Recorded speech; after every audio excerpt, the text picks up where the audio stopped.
Selamat datang di Tenda Besar News, channel yang menyajikan berita-berita terhangat dan populer tentang politik, ekonomi, budaya, tokoh nasional, tokoh agama, publik figur, dan khazanah di seluruh Nusantara. Mari anak bangsa berkolaborasi membangun negeri.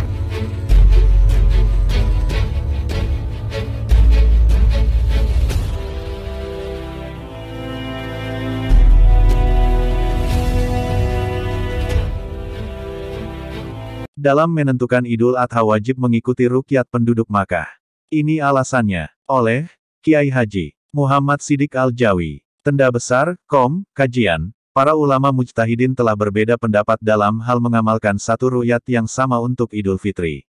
Mazhab Syafi'i menganut rukyat lokal, yaitu mereka mengamalkan rukyat masing-masing negeri. Sementara mazhab Hanafi, Maliki, dan Hanbali menganut rukyat global, yakni mengamalkan rukyat yang sama untuk seluruh kaum muslim. Artinya, jika rukyat telah terjadi di suatu bagian bumi, maka rukyat itu berlaku untuk seluruh kaum muslim sedunia, meskipun mereka sendiri tidak dapat merukyat. Namun, khilafiyah semacam itu tidak ada dalam penentuan Idul Adha. Sesungguhnya ulama seluruh mazhab Hanafi, Maliki, Syafi'i dan Hanbali telah sepakat mengamalkan rukyat yang sama untuk Idul Adha. Rukyat yang dimaksud adalah Ru'yatul Hilal, pengamatan bulan sabit untuk menetapkan awal bulan Zulhijjah, yang dilakukan oleh penduduk Makkah.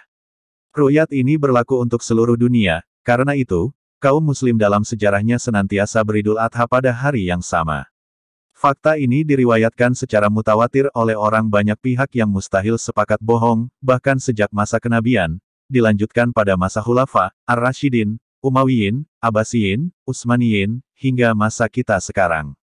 Hadits Husain ibn al-Harits al-Jadalira, dia berkata, sesungguhnya Amir, Wali, Makkah pernah berkhutbah dan berkata, Rasulullah SAW mengamanatkan kepada kami untuk melaksanakan manasik haji berdasarkan ru'yat.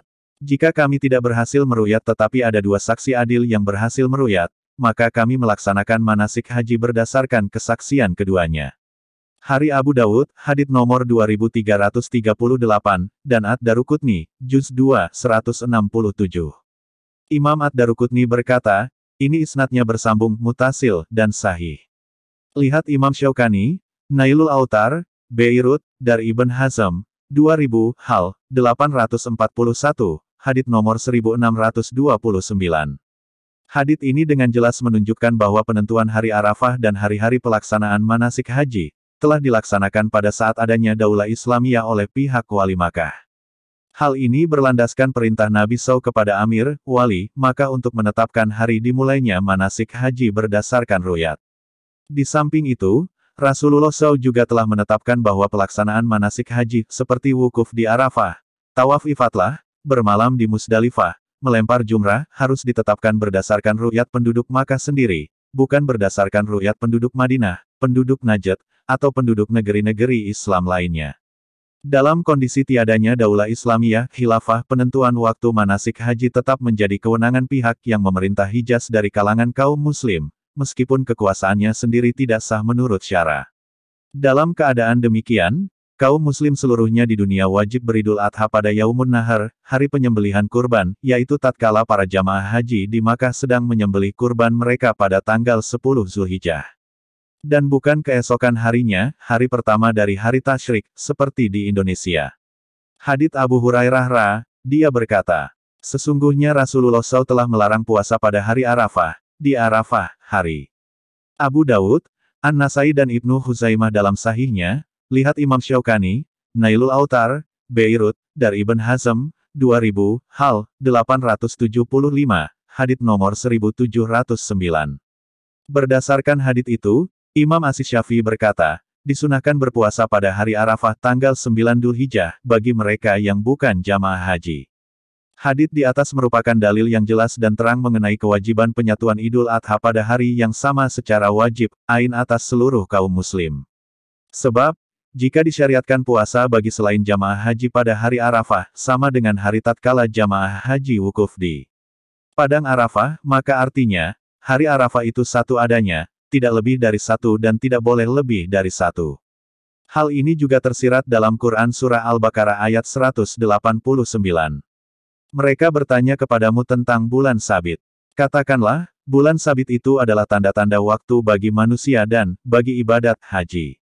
Dalam ayat di atas, Allah seakan sengaja menampakkan bahwa munculnya hilal, bulan sabit, adalah tanda permulaan dimulainya ibadah haji.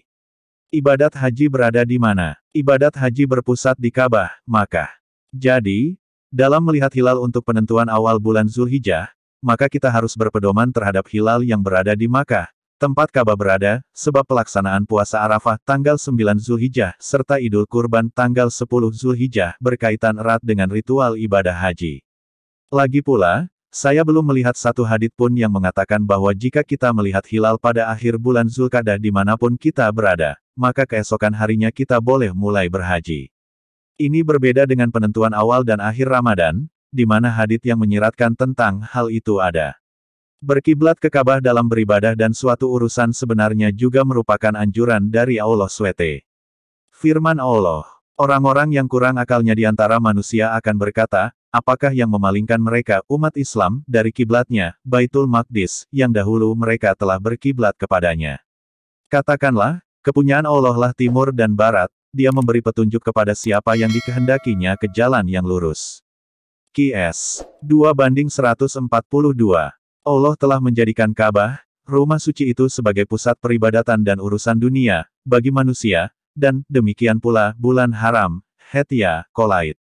Allah menjadikan yang demikian itu agar kamu tahu, bahwa sesungguhnya Allah mengetahui apa yang ada di langit dan apa yang ada di bumi dan bahwa sesungguhnya Allah Maha mengetahui segala sesuatu. Qs. 5:97. Sesungguhnya rumah yang mula-mula dibangun untuk tempat beribadat manusia, ialah Baitullah yang di Mekah, yang diberkahi dan menjadi petunjuk bagi semua manusia. Padanya terdapat tanda-tanda yang nyata, di antaranya, makam Ibrahim. Barang siapa memasukinya, Baitullah itu, menjadi amanlah dia. Mengerjakan haji adalah kewajiban manusia terhadap Allah, yaitu, bagi orang yang sanggup mengadakan perjalanan ke Baitullah. Barang siapa mengingkari kewajiban haji, maka sesungguhnya Allah Maha Kaya tidak memerlukan sesuatu dari semesta alam. Qs. 3:96-97. Demikian berita yang dapat disampaikan. Jangan lupa bantu channel ini dengan cara subscribe, like, dan tekan tombol loncengnya serta share ke media sosial lainnya jika video ini dianggap bermanfaat. Terima kasih.